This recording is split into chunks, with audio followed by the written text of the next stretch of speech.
quand vous développez une solution thérapeutique, il y a l'aspect effectivement bénéfice-risque qui fait que quand vous travaillez sur des maladies lourdes, normalement assez rapidement vous passez les étapes parce que ça a l'air de fonctionner. C'est l'exemple des médicaments à ARN qui dans le même temps ont conduit à une dizaine de médicaments développés, mis sur le marché. Tandis qu'au niveau de l'ARN messager, ça n'avait jamais marché. AVS avec Philippe Robichon.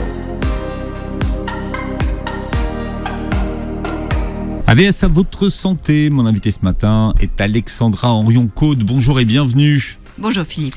Vous êtes docteur en génétique, mais pas complotiste, dites-vous, ancienne directrice de recherche de l'Institut national de la santé et de la recherche médicale. Pendant 25 ans, vous avez étudié comment l'environnement modifiait nos gènes et notamment l'ARN dans les maladies infantiles. Vous avez découvert les mitonyres, on expliquera ce que c'est ce matin. Ce sont des micro-ARN, la clé vers les mitochondries, votre passion, on pourrait faire, et le sujet de votre prochain livre. Pourquoi pas ? Oui, de toute façon, vous avez vendu tellement de livres qu'aujourd'hui, à mon avis, votre éditeur va vous signer tout ce que vous voulez pendant un moment. Et si vous êtes là aujourd'hui, c'est parce que vous publiez Les Apprentis Sorciers chez Albin Michel. Et votre livre est devenu instantanément numéro 1 des ventes. On verra comment vous avez été médiatisé. Vous avez décidé un jour de changer de vie et vous êtes parti en Afrique et à Maurice pour fonder votre institut de recherche qui s'appelle Simplissima. Qu'est-ce qui n'allait plus dans la vie que vous meniez ? C'était un peu un concours de circonstances de famille, en fait un vieux rêve d'aller habiter en Afrique, un vieux rêve que je partageais avec mon mari mais que j'avais d'avant, oui. Un rêve qui me remonte au Lion de Kessel, à la lecture du Lion de Kessel. Donc vous voyez, c'était il y a très très longtemps. Ça tombe bien, c'est le même éditeur. Ah bon. Donc En fait, c'est de la publicité pour. Ouais, vous pouvez y voilà. Et du coup, le fait que j'étais convaincue qu'un jour ou l'autre, j'irais habiter là-bas, et puis en fait, on en a reparlé, et c'est devenu un peu obsessionnel. Une rencontre aussi avec un Mauricien, en l'occurrence, qui travaillait à Necker. Et qui a commencé à me parler de l'île Maurice. Et moi, j'étais pas particulièrement tentée par l'île Maurice pour la bonne et simple raison que pour moi, c'était cocotier, plage dorée, et donc un peu chiant. Oui, comme vie. l'image d'Épinal. Quoi. Voilà. Ouais. Donc, la carte postale. L'image carte postale. Donc, comme je suis plutôt quelqu'un d'actif. Et en fait, c'était assez rigolo. C'est-à-dire que je regarde quand même ce que c'est que l'île Maurice et je tombe sur une femme qui est présidente de la République de Maurice. Alors déjà, c'est vrai que des représentants d'un gouvernement dans le monde, il n'y en a pas beaucoup. Il y en a, à l'époque, je crois qu'il y en avait 12 ou 13. Donc, effectivement, déjà, ça pique ma curiosité. Et je m'aperçois que c'est Amina Ghorib Fakim. Et Amina Ghorib Fakim, en fait, c'est une scientifique remarquable qui travaille notamment sur les plantes médicinales. Et là, mon sang n'a fait qu'un tour parce qu'effectivement, c'est ce sur quoi je voulais travailler. Donc, du coup, j'ai contacté Amina et on est devenues copines. Elle a fait un très joli post sur LinkedIn sur mon livre. Et puis voilà, quoi. C'est pas tout le monde d'ailleurs, donc il faut le remarquer. Bon, que ferez-vous de tout l'argent que vous allez gagner avec votre livre ? Oh, ça, je suis heureuse de pouvoir parler d'eux déjà et pouvoir les aider à ma façon. Je reverse 100% de mes droits d'auteur à ceux que moi je préfère appeler les essentiels, que dans notre vulgarité actuelle nous appelons les suspendus, et qui sont toutes ces personnes qui ont pris un risque inconsidérable sur le confort de leur vie, enfin leur vie d'ailleurs minimaliste, celle juste de pouvoir travailler, de pouvoir rendre service par leur travail, de pouvoir gagner de l'argent, de pouvoir manger et de pouvoir payer un loyer. Et ça fait plus de 560 jours que ces gens n'ont plus eu le droit de le faire. On les a appelés donc les suspendus. Ce sont des soignants, ce sont des pompiers, mais ce sont aussi des administratifs qui pourtant ne voyaient jamais un seul patient, ne voyaient absolument personne personnes et qu'on a forcé à montrer un espèce de statut vaccinal à des administratifs. Depuis quand le secret médical fait qu'on doit montrer son statut médical, son statut vaccinal. Et donc ces gens-là ont fait un choix qui est incroyablement qui est incroyable. Je peux pas dire mieux. Et ils ont eu un traitement qui est monstrueux et intolérable. Celui de se faire confisquer leur outil de travail, de pas avoir le droit de toucher le chômage et de pas avoir le droit de retrouver un boulot, sauf si démissionner, etc. Alors que c'est des boulots qu'ils aiment. Enfin, vous êtes pas aide-soignant, infirmier, médecin, pompier, si jamais ça vous fait chier. Pardonnez-moi, mais c'est vraiment ça. Donc en fait, c'est des métiers de passion, c'est des métiers de service à l'autre, et voilà. Donc tous mes droits d'auteur vont à eux, non seulement pour l'aide financière que ça peut représenter, mais aussi et surtout comme moyen de pouvoir parler du fait que ça fait finalement presque 2 ans qu'on vit en France avec ces gens à côté de nous et que personne n'en parle, dans une hypocrisie insupportable. Le sujet de votre livre, c'est l'ARN-M, celui que vous appelez le moteur de la vie, et nous allons essayer de faire dans la simplexité ce matin pour expliquer l'ARN. Alors de quoi ARN est-il l'abréviation ? Alors déjà, ça va sembler un gros mot. Acide ribonucléique.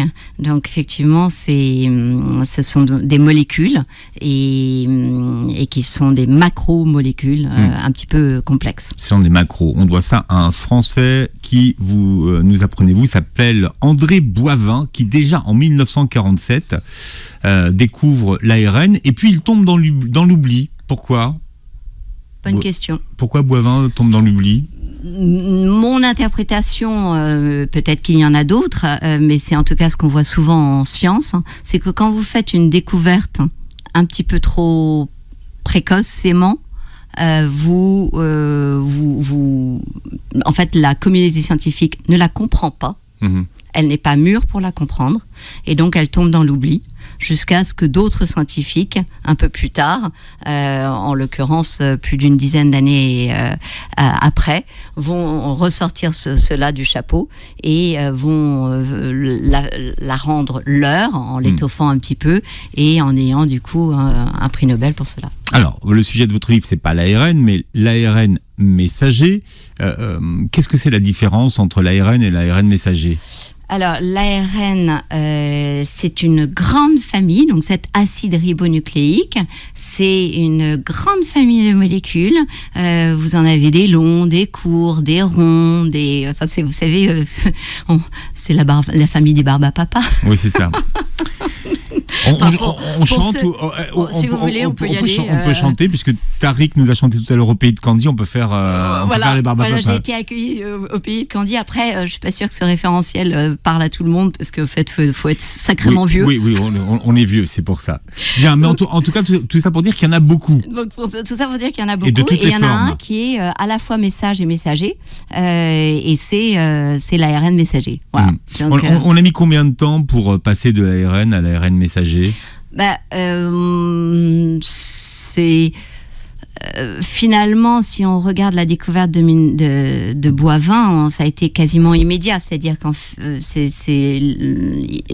assez rapidement, il s'est rendu compte de cet acide ribonucléique qui pouvait être le support finalement à devenir ce qu'on appelle une protéine. Donc en fait, c'est-à-dire que c'est l'ARN, qui produit des protéines. Voilà, on va dire, si jamais on prend un référentiel un peu ordinateur que les gens comprennent bien. C'est l'exemple que vous prenez dans votre livre. Ouais. C'est l'exemple qui est assez parlant pour tout le monde. On a le disque dur qui est l'ADN. On a les protéines qui sont tous les constituants de votre ordinateur, l'écran, les touches, tout cela. Et puis, entre les deux, on a besoin de la connectivité. Et la connectivité, c'est l'ARN. C'est ça. Bon, pour bien comprendre. Alors, depuis combien de temps on utilise l'ARN messager pour prévenir ou soigner des maladies ? L'ARN messager ? On le fait pas, en fait. On n'a pas. Mais alors, peut-être que ma question est mal posée.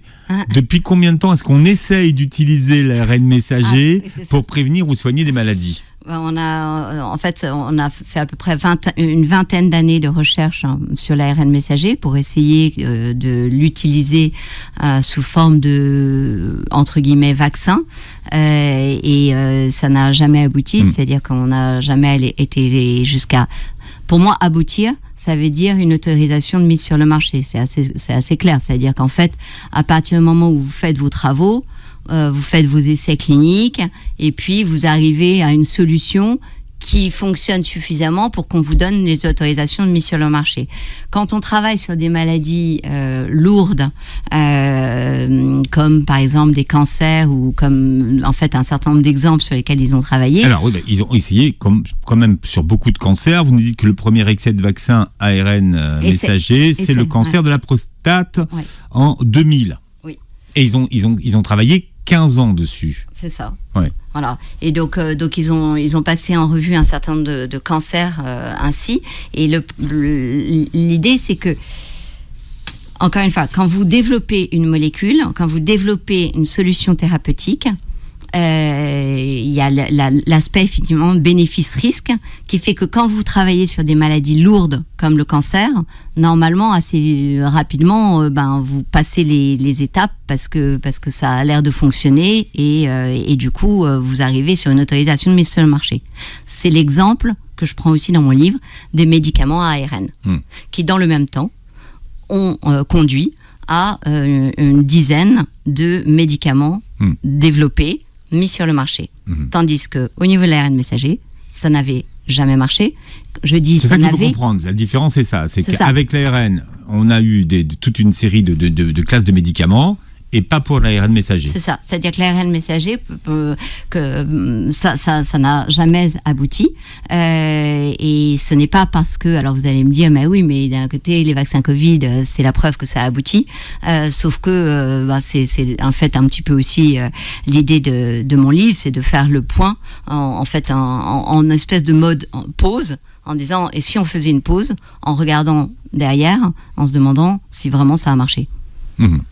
Donc il y a plein, vous prenez tous les essais de vaccins qui ont précédé, donc sur tous les cancers, cancer de la peau, cancer du poumon. On a essayé le VIH aussi. Oui. On a essayé le cancer du cerveau, la grippe aviaire.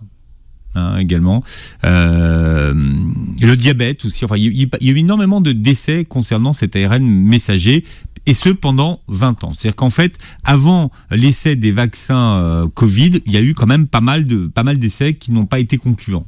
Qui n'ont jamais dépassé la phase 2 des essais cliniques. Parlons de l'ARN messager qui fait partie de la famille des ARN avec mon invité ce matin, Alexandra Henriot-Caude. Je rappelle que vous êtes docteur en génétique, que vous êtes découvreuse finalement des ARN microscopiques. Oui, en tout cas d'une famille de petits ARN, micro-ARN. Voilà, c'est ça. Et vous publiez un livre aujourd'hui qui s'appelle Les apprentis sorciers aux éditions Albin Michel. On a dit beaucoup de choses sur vous. Sur quoi vous n'êtes pas d'accord ? Sur tout. Tout ce qui n'est pas factuel. Docteur en génétique, c'est factuel. Ça va. Dès lors qu'on part sur des qualificatifs, déjà c'est du subjectif. Et en plus, il y a eu un système très très pervers que les journalistes ont joué de vous raconter une vie. Et ça, c'est quand même très désagréable. C'est-à-dire même s'il n'y a aucun fondement et s'il n'y a aucune trace, par exemple sur Internet, de leurs élucubrations, ça ne les dérange pas le moins du monde. Du moment qu'un de leurs confrères l'a dit, en l'occurrence Le Monde, ça devient la vérité, ça devient ma vie dans Wikipédia. Et là, vous lisez votre vie et vous dites, ça tombe mal parce que c'est faux, quoi. Donc, qu'est-ce que vous n'êtes pas et qu'est-ce que vous êtes ? Docteur en génétique, c'est bon. Voilà, docteur en génétique qui se pose des questions et qui considère qu'il n'y a pas une vérité en science, une personne qui aime le débat et plus que tout, parce que sinon, j'aurais pas choisi d'être chercheur, parce qu'en fait, en recherche, on n'est jamais d'accord, parce que justement, nul ne détient la vérité. Après, politiquement alors. Politiquement, je suis revenue là-dessus parce que ça m'énervait en l'occurrence. Donc je suis revenue dans mon livre, parce qu'on m'a dit que j'étais d'extrême droite. il se trouve que je n'ai aucun problème à assumer les choses. Faut savoir que c'est mon côté très libre. C'est-à-dire que si vous l'étiez, vous le diriez ? Exactement. Si je l'étais, je le dirais. Il se trouve que politiquement, je me considère comme une orpheline de toute famille politique, et cela remonte à il y a très longtemps. Cela remonte à lorsque j'ai eu mon droit de vote, parce que vous avez compris qu'il y a ce relent d'être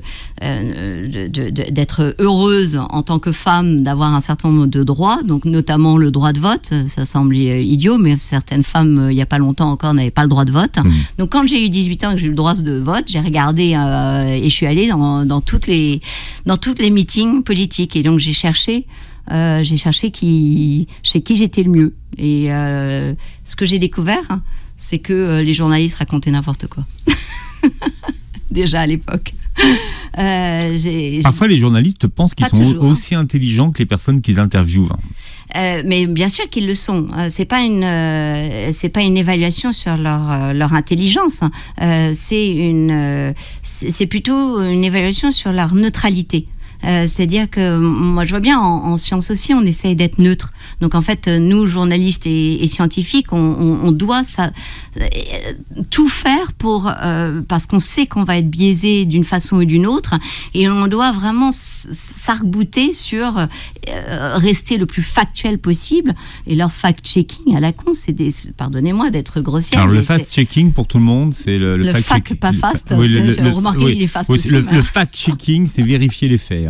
Soi-disant, mais en fait, c'est des pensées circulaires qui ne permettent, en fait, avec une idée préalable qu'ils souhaitent démontrer, et du coup, ils tournent en dérision toute objection à leur idée.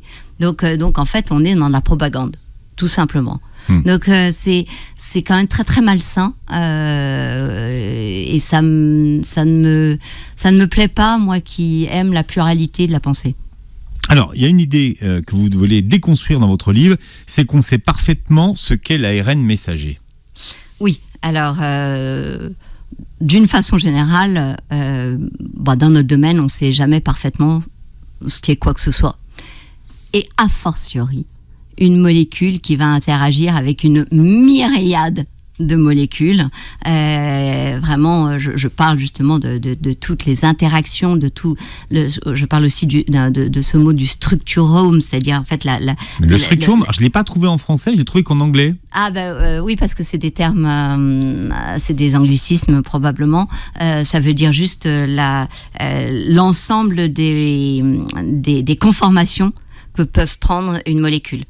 Et donc il y a une telle richesse en fait de ces ARN qui peuvent adopter beaucoup de structures différentes, que ça fait partie du coup de cette réactivité. Donc c'est non seulement, faut le voir comme une connectivité, mais c'est vrai que quand on voit une connectivité par exemple sur un ordinateur, c'est un peu statique, on imagine un peu des soudures un peu rectilignes quoi. Mais alors qu'en revanche, quand on est dans le monde vivant, on est obligé d'être extrêmement réactif. Et je prends quelques exemples dans mon livre où je montre comment ce qu'on peut manger, ce qu'on peut avoir comme comportement, par exemple de fumer, pas fumer, va impacter directement sur des populations d'ARN, et vous allez pouvoir identifier qui fait quoi en fait, alors que vous n'avez même pas fait d'interrogatoire. C'est vrai que moi, si je vous passe à la moulinette, non, je vous passe pas à la moulinette. Mauvais exemple. Vous avez Faudil Bellamri qui réalise l'émission, être un bon exemple. Non, mais c'est une gentille moulinette. Mais vous avez. Mais alors, est-ce que c'est ça qu'on appelle l'épigénétique ou pas vraiment? Oui, ça fait partie de l'épigénétique, puisque en fait, ça veut dire la réactivité par rapport à l'environnement. Donc, mais c'est aussi interne. Enfin, c'est les deux. C'est-à-dire que c'est à la fois une réaction à l'environnement et à la fois en interne, en cuisine interne, d'interagir en fonction des besoins de la cellule. Donc, ce qui veut dire qu'on ne sait pas parfaitement ce qu'est l'ARN messager. Mais est-ce qu'on sait ce qu'est l'ARN ? Mieux. Non, fait, ce que je dis, c'est qu'on sait ce que c'est que l'ARN messager, c'est-à-dire qu'on sait le concept qu'il y a derrière l'ARN messager, c'est-à-dire qu'on sait à quoi il sert, en tout cas on sait le positionner dans là où il est, c'est-à-dire, comme je vous l'ai dit, en tant que messager. On sait comment il est conçu, c'est-à-dire on sait sa syntaxe, sa ponctuation, son orthographe. Donc tout cela, on le comprend. On sait le mimiquer, l'imiter. Donc le synthétiser, donc tout ça on sait le faire. En revanche, dès lors que vous allez le rentrer dans le corps et donc dans la cellule, là vous dites ciao, parce qu'en fait vous ne savez pas d'un individu à l'autre, d'une cellule à l'autre, comment il va réagir. Pourtant on nous avait dit qu'il bougerait pas de notre bras. On vous a dit ça. Et pourtant, on savait que finalement, on avait les expériences suffisantes pour savoir que des petites expériences similaires avaient été menées, et on savait que de là où il ne devait pas bouger de votre muscle, et en fait il circulait et on le retrouvait dans différents organes, et pas des moindres, des organes qui sont tout à fait cruciaux. Alors exemple. Le cerveau, par exemple, ou vos testicules, cher monsieur, mes ovaires. Donc en fait des organes qui sont pas du tout neutres, et sur lesquels personne, en fait c'est vrai que dès lors que vous acceptiez votre vaccination, vous n'étiez pas au courant de cette petite circulation, et vous n'étiez pas non plus au courant de savoir combien de temps ça allait durer ce petit cirque avec la production de l'ARN messager qui devient donc Spike, puisqu'il porte un message. Alors, Spike, je crois que c'était la protéine qu'on avait choisie pour partir avec l'ARN messager. Spike. Alors, pas partir avec, mais être produite par le messager. C'est-à-dire qu'en fait, d'habitude, les vaccins qu'on nous faisait, c'est que on préparait, par exemple, la protéine sur laquelle on voulait que vous fassiez des anticorps, et on vous l'injectait. Ou par exemple, là, en l'occurrence, on bouge l'usine chez vous. C'est-à-dire que vous devenez le producteur à cette protéine Spike, dans l'espoir que, dans un second temps, vous produisiez des anticorps contre cette protéine.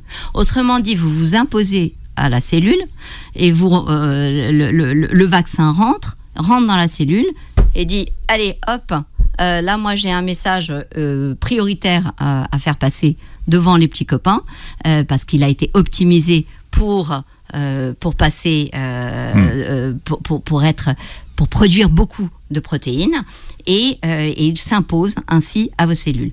Vos cellules aveuglément pensent que c'est à elles, donc imaginent qu'il faut bien produire cette protéine, donc elles imaginent, là je personnifie un peu, je suis un peu trop anthropomorphiste, on va dire plutôt, que en fait elles exécutent le message qui leur est donné, et elles produisent cette protéine.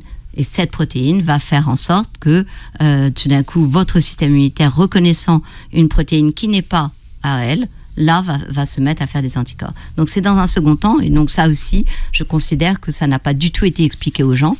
Et philosophiquement, c'est vrai que c'est quand même une grosse nuance que d'utiliser, d'instrumentaliser le corps humain à produire une protéine qui n'est pas à lui, pas à elle. Spike. Donc ça, c'est Spike. Parce que quand on fait des anticorps, pour le coup, c'est quand même des protéines à nous, là, pour le coup.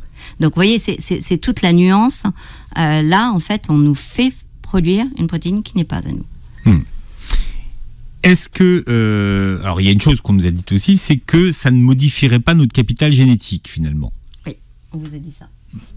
Et donc, on vous a dit beaucoup de choses. Et donc je ne vois pas comment on peut... Pour moi, on joue sur les mots. Et je ne vois même pas comment on peut dire que ça ne modifie pas notre patrimoine génétique, dès lors que nous avons compris, et ça je pense que c'est assez clairement explicité dans le livre, mais c'est notre compréhension actuelle, qu'il est illusoire de penser que vous n'êtes fait que d'ADN. Vous êtes fait d'ADN et d'ARN, et votre patrimoine génétique que vous avez hérité de votre papa et de votre maman, c'est à la fois de l'ADN et de l'ARN. C'est tout, il n'y a que ça, il n'y a rien de plus. C'est déjà pas mal. Mais il y a quelques protéines. Oui, il y a un peu de protéines. Voilà, mais pour le coup, les protéines vont disparaître. Voilà, numéro 1 des ventes, le livre d'Alexandra Henrion-Caude, Les apprentis sorciers aux éditions Albin Michel. C'est l'histoire de l'ARN messager dont on parle ce matin. On parle de ça, puis vous regardez un petit peu dans le rétroviseur sur ces quelques années qui se sont écoulées. Quand on regarde la vitesse à laquelle les 2 vaccins ont été trouvés, ça fait combien de jours à peu près ? Alors, il y en a un qui dit, je crois que c'était Moderna, qui a été le premier à dégainer. Il se vante d'avoir mis 48 heures. Et l'autre a mis, c'était BioNTech, donc Pfizer. Et ils ont dit qu'ils l'avaient trouvé en quelques heures, en une journée. Donc, ils se targuent finalement d'être dans une exemplarité de rapidité. Et après, rapidité aussi de développement. Récemment, Stéphane Bancel, qui est le PDG de Moderna, donc un des 2 grands vaccins ARN messagers, expliquait qu'il avait fallu 2 mois, 60 jours, entre le moment de la séquence de Omicron, donc le dernier un des variants du SARS-CoV-2, et l'accessibilité du vaccin dans les pharmacies. Et il trouvait que ces 60 jours, donc 2 mois, c'était trop. Alors j'aimerais juste rappeler à vos auditeurs que normalement, quand on développe un produit, que ce soit un vaccin ou autre, ça prend des années. Ça veut dire ça prend une dizaine d'années. Mais là, il y avait une urgence, là. Oui, c'est ce qu'on nous a expliqué, qu'il y avait urgence. Et c'est là, moi, aujourd'hui, il y avait surtout l'urgence de ne rien faire et de traiter, de prendre les médicaments que nous avions et de les utiliser. En l'occurrence, nous avons par exemple des antibiotiques que nous savons être des antiviraux et qui qui ont pignon sur rue. Je crois qu'ils ont eu leur efficacité quand je regarde en arrière, une année avant, en 2019. Je repars en 2019 et en fait, je remonte comme ça. En fait, au départ, j'ai vraiment fait un petit travail de fourmi à regarder à partir de quand on détectait le SARS-CoV-2, puisqu'on nous expliquait que finalement, il avait circulé un petit peu avant. Vers novembre, alors octobre, novembre. Voilà, exactement, oui, bravo. Après, oui, décembre, novembre, octobre, septembre, et puis vous remontez ainsi mars 2019. Et donc en fait, depuis mars 2019, vous voyez par différentes méthodes, que ce soit par dosage dans les eaux usées, donc ce qu'on a fait d'ailleurs pour pouvoir suivre l'évolution de l'épidémie, ou que ce soit en reprenant des échantillons de patients et en regardant s'ils avaient des anticorps à l'époque, on s'est aperçu qu'il y en avait au Brésil, en Espagne, en France, en Italie, aux États-Unis. Et là, vous dites, j'ai pas eu l'impression qu'il y ait des vaccins, j'ai pas eu l'impression qu'il y ait eu une hécatombe. Qu'est-ce qu'on faisait logiquement ? On faisait comme d'habitude. Quand on a une pneumonie atypique, on traite aux antibiotiques. C'est intéressant de revoir parce que je crois qu'on est. En fait, c'est aussi ça, ce livre, c'est essayer de revoir. C'est regarder calmement. De regarder les calmement, puisque là, quand on n'est plus sous le coup de l'émotion. Voilà, on nous dit pas, on nous dit pas qu'il y a une urgence. On nous dit quand même qu'on est à la 10e vague, et à la fois, on nous dit qu'on est à la 10e vague, mais qu'on va réintégrer le personnel suspendu. Donc, parce que on nous dit qu'il n'y a plus d'urgence épidémique. Donc, en fait, c'est quand même tout cela est fort lourd de confusion multiple. Mais ce que vous interrogez, vous, c'est l'usage du vaccin ARN messager ou l'usage du vaccin... Alors, je questionne deux choses. Je questionne essentiellement l'usage d'une technologie qui n'a jamais abouti. Et je considère que ce n'est pas parce que nous avons et donc vous êtes spécialiste des milliards. Alors moi je suis pas spécialiste des vaccins ARN messagers, il y en a. Mais de l'ARN. Mais moi en tout cas j'ai l'habitude de travailler sur l'ARN. Et c'est encore plus intéressant parce que ceux qui travaillent sur l'ARN messager ont une vision forcément biaisée, on a tous une vision biaisée, de leur ARN messager un petit peu seul, unique, comme dictant la loi, comme l'espèce de Zorro qui s'implique, qui arrive dans la cellule et qui dégaine en imposant le message qu'il veut veut donner. Alors que nous, quand on travaille sur l'ARN, sur d'autres ARN, notamment, comme vous l'avez dit, sur les micro-ARN, on travaille sur ce qu'on appelle l'ARN non codant. Et l'ARN non codant, en fait, on voit qu'il interagit avec les autres ARN, notamment l'ARN messager, pour lui dire produis moins de messages, produit plus de messages, active, voilà, et que en fait tout cela est en interaction globale. Donc l'essentiel de ce livre, c'est en disant, mais attendez, finalement, est-ce qu'on peut faire le bilan de ce vaccin ARN messager ?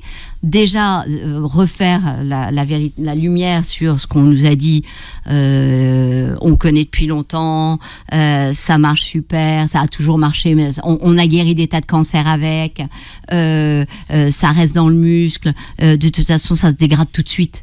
Et revenir sur tous ces mensonges. C'est évacué, oui. Tout ça, évacuer ces messages, ces mensonges, puisqu'on ne pouvait pas les évacuer. Et puis, du coup, de dire, mais finalement, est-ce que ça a été le succès qu'on nous a dit que c'était ? Et effectivement, je pars assez vite. Vous interrogez certaines études, mais comment on fait pour mesurer finalement le succès ou pas de la vaccination ? Vous allez à quelle source ? Bon, là, il y a une multiplicité de sources, hein, déjà simplement les messages officiels, et je reviens un petit peu sur ces messages. Il y en a un qui est pas mal, qui est sorti hier par la Haute Autorité de Santé. Attendez, je le sors parce que je trouve que il est quand même cocasse, hein. Donc moi j'aime bien être précis, ça c'est mon côté scientifique, et dire très exactement ce qui a été dit. Alors attendez-moi 2 secondes. Oui, on vous attend si c'est pour avoir le message. Ouais, le message de la Haute Autorité de Santé, oui. Qui pour dire que finalement on va pouvoir réintégrer les suspendus. Les raisons de cette réintégration, c'est que le contexte épidémique est favorable. Alors c'est étonnant parce qu'effectivement en parallèle ils nous disent que nous sommes dans la 10e vague, dont acte. Et le deuxième argument qui n'est pas des moindres, faible efficacité de la vaccination contre l'infection et la transmission. Si ça pour vous c'est un succès de la vaccination, pour moi c'est équivalent à l'échec. Donc voilà, je me base uniquement sur des textes officiels. Vous interrogez également l'utilisation des tests nasopharyngés. Vous auriez préféré des tests salivaires. Pourquoi on n'a pas utilisé les tests salivaires ? Je ne comprends toujours pas. Ils étaient aussi efficaces, aussi sensibles. On savait, enfin, vous saviez tous, on savait tous qu'il y avait dans notre salive des particules virales, puisque effectivement, on nous disait d'ailleurs qu'il fallait des masques, qu'il fallait la distanciation sociale, etc. Donc en fait, il faut être un brin cohérent. Et donc quand je vois les espèces de tests qui vous rabonnent le haut du pharynx, là, moi, j'ai effectivement, comme j'aime pas trop ce qui est invasif, sur moi ni sur autrui, je me dis mais c'est quoi ce truc-là ? Je veux dire, on peut pas juste crachouiller ou alors gratouiller dans la bouche ou éventuellement dans l'arrière gorge, ça devrait suffire puisqu'il est là. Et donc lorsque je m'épanche un petit peu là-dessus sur des médias très très alternatifs. Ça a créé une espèce d'émeute, encore une fois, sauf que quelques mois après, l'Académie de médecine revenait en disant effectivement, ces tests nasopharyngés ne sont pas sans danger. Et il y en a eu quelques-uns.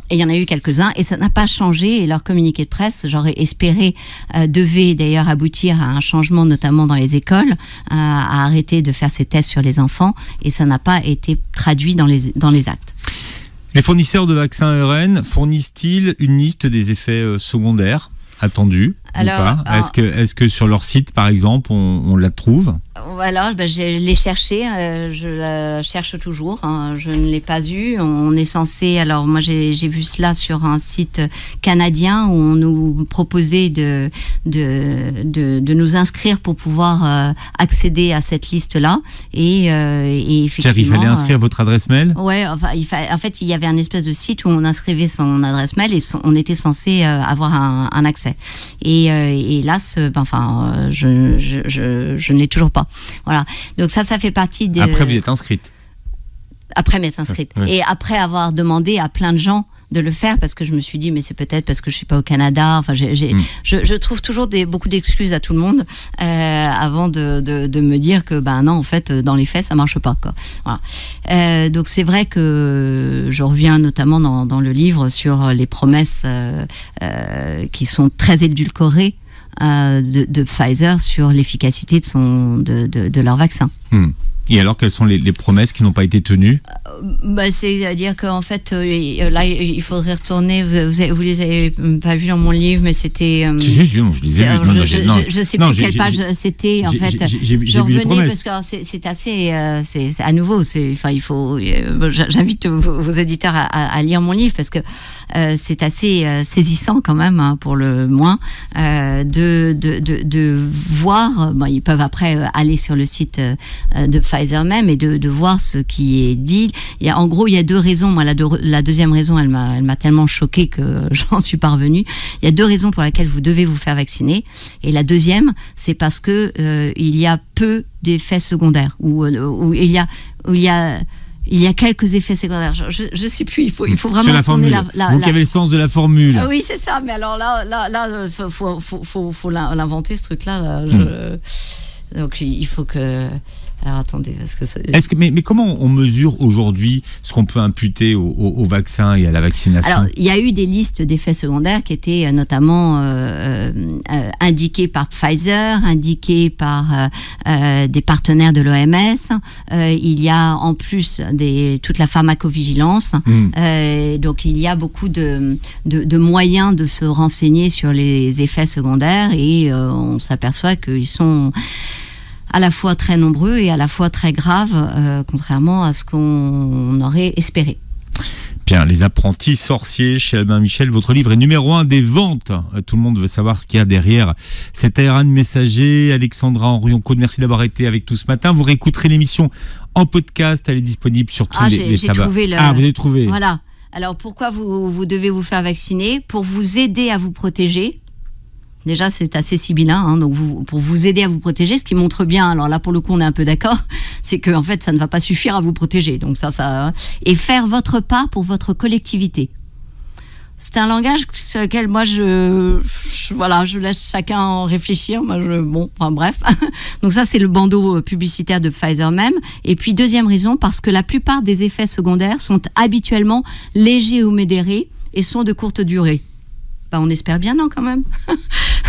On vous laisse méditer. Merci d'avoir été avec nous. Vous reverrez l'émission sur YouTube, sur la chaîne YouTube. Merci d'avoir été avec nous. Et très belle journée santé sur Beurre FM.